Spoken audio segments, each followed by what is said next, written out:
해봅시다. 그런 맥락을 먼저 전제하고, 신의 딸과 결혼했다, 이방 여인과 결혼한다, 통혼한다는 것은 이방신과 이방신의 딸과 결혼한 것으로서 그것은 우상 숭배와 다를 바 없다. 이런 전제 속에서 살펴보죠. 10절, 우리는 한 아버지를 가지지 아니하였느냐, 한 하나님의 지으신 바가 아니냐. 말라기 선자가 지금 일반 백성들 사이에 다른 많은 범죄가 있는데, 특별히 지금 통혼의 문제를 가지고 통혼의 죄를 클로즈업 시켜서, 부가시켜서 지금 얘기하는 거예요. 다른 죄를 다 차치하고 이 통혼의 죄. 왜냐하면 그만큼 지금 이 통혼의 문제가 이스라엘 백성들과의 관계 속에서 아주 중차대한 심각한 그런 하나의 불법 행위로 나타나기 때문에 이 부분을 강조해서 지금 증거하고 있다. 이렇게 우리가 설명할 수가 있겠습니다. 그럼 왜 그러느냐라고 했을 때, 이스라엘이 어떤 나라입니까? 이스라엘이 어떤 나라예요? 하나님의 택하신 선민들 아닙니까? 하나님의 이 구속사의 점진적인 진행 속에서 구속의 계시로, 특별히 택한 백성들이 구속의 계시의 도구로 사용하시기 위해서 택하신 백성이 이스라엘 백성이란 말입니다. 그 시대의 많은 나라 중에서 하나님께서 저들을 특별히 사랑하셔서 기뻐하시는 뜻 가운데, 그럴 뿐만 아니라 또 두 번째는 뭐예요? 저들을 통해서 뭐예요? 메시아의 도래의 통로로 삼으셨다는 거예요. 메시아 도래의 통로로 삼으셨다는 거죠. 이스라엘 백성을. 자, 이 중차대한 목적을 가지고 이스라엘이라는 백성과 나라를 하나님께서 택해서 언약 백성 삼아주셨단 말입니다. 자, 그러니까 그들은 지금 그런 상황 속에서 어떤 것에 집중해야 되겠습니까? 철저히 여호와의 신앙의 순수성을 보존해야 되겠죠. 여호와 신앙의 순수성. 그런가 하면 신앙 공동체로서의 민족적인 정체성과 그 연합에 사활을 걸 정도로 집중해야 된단 말입니다. 그 어떤 것으로라도 바로 이 두 가지 큰 주제, 특별한 목적을 가지고 특별한 관계성 속에서 이스라엘 백성들을 하나님의 백성 삼아 주셨다는 이 사실로 말미암아 여호와 신앙의, 여호와 중심의 신앙의 순수성과 신앙 공동체로서의 민족적인 정체성과 그 통합, 연합이라는 이 주제를 그대로 계속 유지해 나가는 일에 집중해야 될 상황이 지금 이스라엘 백성들 모두에게 주어진 책임이요 또한 책무란 말입니다. 근데 이 부분을 갖다가 이 중요한 그 주제를 결정적으로 해칠 수 있는 요소 중에 하나가 뭐예요? 이게 통혼의 문제라. 그래서 지금 이 통혼의 문제를 다른 많은 이런 범죄가 있음에도 불구하고 이걸 부각시켜서 통혼의 범죄를 중심으로 해서 지금 이스라엘 백성들의 범죄를 책망하고 계시다. 우리가 이렇게 전체적인 맥락 속에서 정리를 할 수가 있겠어요. 자, 그렇다면 왜 이 통혼의 문제가 이스라엘 백성들에게 만연돼서는 안 되는가? 자, 에스라서에서도 우리가 살펴봤죠. 통혼의 문제에 대해서 에스라가 와서 다 그거 교통정리하지 않았습니까? 개혁하지 않았습니까? 그럼에도 불구하고 느헤미야 시대에 또 그런 일이 일어나지 않았습니까? 자, 이런 것을 보게 되면 참 이 죄성의 발로라는 것은 평생에 걸쳐서 근절될 수 없다라는 사실을 알 수가 있죠. 우리 되면 오직 하나님의 은혜로 말미암았을 뿐이다. 이런 결론에 도달하지 않을 수가 없습니다. 자, 보세요. 이 통혼의 문제에 대해서, 통혼의 그 불법성에 대해서 책망하시는 이런 부분을 한번 보시죠. 우리는 한 아버지를 가지지 아니하였느냐? 한 하나님의 지으신 바가 아니냐? 이 말씀이 의미하는 바는 뭐냐면 이 땅에 많은 나라가 있지만 하나님께서 특별한 목적을 가지시고 특별한 관계를 맺으시기 위해서 이스라엘 백성들을 택하셔서 하나님의 선민을 삼아주셨다. 그런 얘기입니다. 우리는 한 아버지를 가지지 않습니다.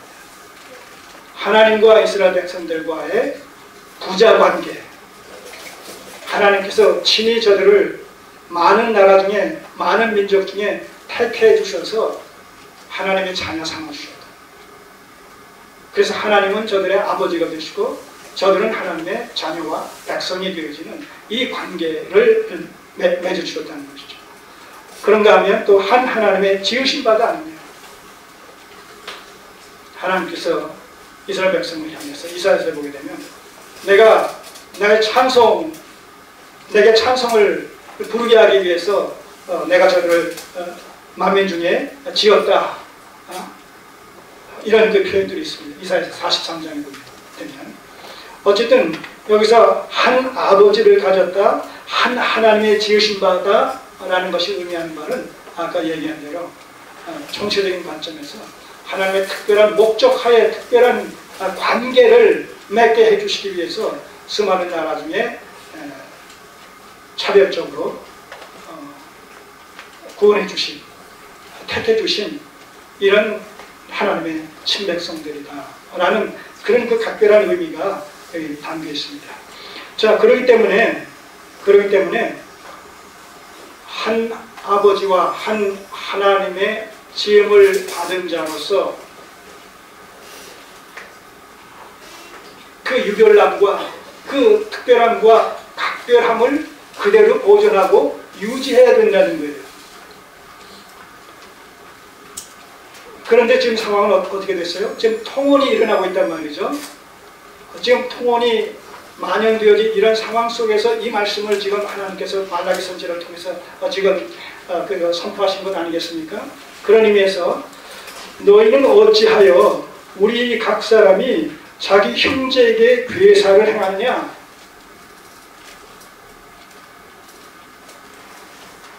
하나님의 백성이라는 이런 특별한 정체성과 자격이 저들에게 주어져 있기 때문에 하나님의 백성으로서 하나님의 선하신 목적을 이루는 일에 개인적으로 또 공동체적으로 민족적으로 국가적으로 총 집중을 해서 일사불란하게 나아가야 되는데 하나님의 뜻을 이루시기 위해서 하나님의 나라를 이루시기 위해서 그런데 지금 뭐예요? 이 통혼의 문제가 야기됨으로 말미암아 각 사람이 자기 형제에게 괴사를 행하게 됐다는 거예요. 여기서 이 괴사를 행했다는 얘기는 이제 그 통혼의 문제로 말미암아 야기되어진 이런 어떤 불화를 얘기합니다. 이걸 여기서는 이 괴사라는 용어를 써서 아주 악행으로 그렇게 지금 강조를 하고 있습니다. 다시 말해서 이 통혼의 문제는 하나님과의 관계, 대신 관계에 있어서 하나님 앞에 불법적인 그런 행위일 뿐만 아니라 대인 관계, 형제지간에도 하나님의 백성으로서의 이런 순수성을, 신앙의 순수성과 이런 민족적인 어떤 정체성을, 연합을 도모해 나아가야 될 텐데 바로 그 형제지간에, 백성 간에도 불화를 조성하는 한 요인으로 작용하게 된다는 거예요. 이 통혼의 문제가. 그렇지 않습니까?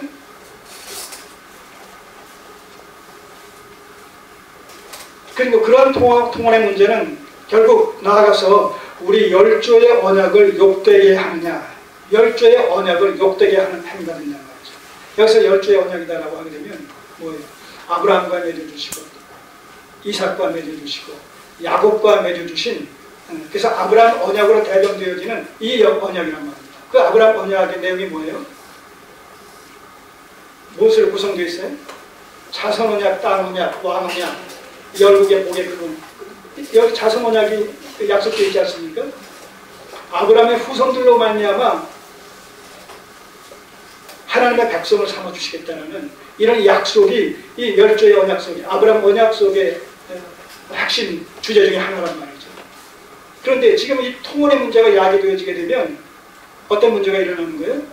아브라함의 순수한 후손들로 말미암아 이루어질 이 하나님의 백성, 언약 백성이라는 이런 그 정체성에 뭔가 해가 돌아오게 된다는 말이죠. 그 순수성이 깨지는 그런 그 악 영향을 받게 된단 말이죠.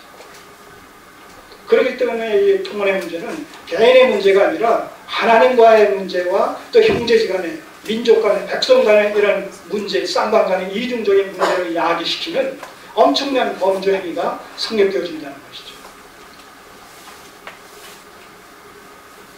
물론 이 통혼의 문제가 언급될 때마다 말씀을 드렸습니다만, 오늘 이 11절에서는 이방 신의 딸과 결혼한다라는 이런 그 표현을 통해서 이방 여인과의 통혼의 문제는 이 종족의 문제가 아니고 윤리의 문제가 아니고 신앙의 문제다라는 사실에 대해서 우리는 더 분명하고 확실하게 정의할 수가 있겠죠. 왜 이방 여인과 결혼하지 말라고 했느냐? 사실 이방 여인들과 결혼한 사례가 성경 속에 있어요, 없어요? 있잖아요. 대표적인 케이스가 누구예요? 룻의 경우 아니겠어요? 모압 여인 룻. 심지어 기독교를 개종하는 것에 그치는 것이 아니라 메시아의 계보를 잇는 이런 여인의 반면에 들어간 사실을 보지 않습니까? 이러니까 이방 여인과 결혼하지 말라는 얘기는 이 종족의 문제가 아니라는 얘기죠. 윤리 도덕의 문제가 아니라는 거예요. 무엇의 문제다? 신앙의 문제다. 신앙의 문제. 모압 여인이라 할지라도 개종을 해서 모압의 신을 버리고 나는 여호와 하나님만의 유일한 하나님으로 믿겠습니다 라고 했을 때 얼마든지 가능하다는 것이죠.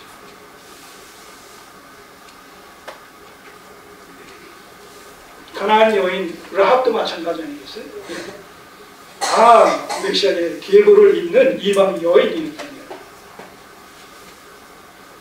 그렇기 때문에 여기서 이방 여인과 결혼한다는 얘기는 그 이방 여인이 이방 신의 딸이다라는 그런 표현 속에서 우상을 적극적으로 섬기는 여인, 결혼을 해도 여호와의 신앙으로 개종하는 것이 아니라 여전히 자기의 우상을 숭배함으로 말미암아 오히려 유대인 남편을 갖다가 또 자녀들을 갖다가 오히려 우상을 섬기는 일에 인도하는 이런 부정적인 역할을 담당하고 있는 여인과의 결혼을 허락하지 않는다는 그런 의미라는 겁니다.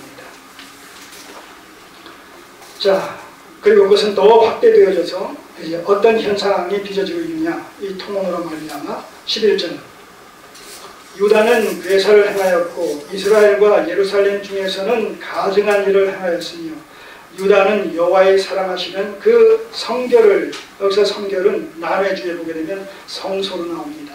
그 성소를 욕되게 했다. 왜냐하면 이 통혼은 백성들 사이에서만 이루어지는 것이 아니라 우리가 느헤미야서에서 봤지만 누구예요? 제사장조차도 이방 여인과 결혼하는 이런 일들이 일어남으로 말미암아 성소를 더럽게 했다는 것이죠. 자, 그래서 여기서 이 통혼의 문제가 한두 사람의 문제가 아니라 이 11절을 보게 되면 이스라엘 백성들 사이에 만연도 있었다는 거예요. 만연도 있었다. 유다는 괴사를 행하였고 이스라엘과 예루살렘 중에서는 가증한 일을 행하였으며, 이게 다 통혼 문제를 가지고 통혼의 문제를 지금 강조해서 만연되어진 통혼의 문제를 강조해서 지금 설명하고 있는 내용입니다.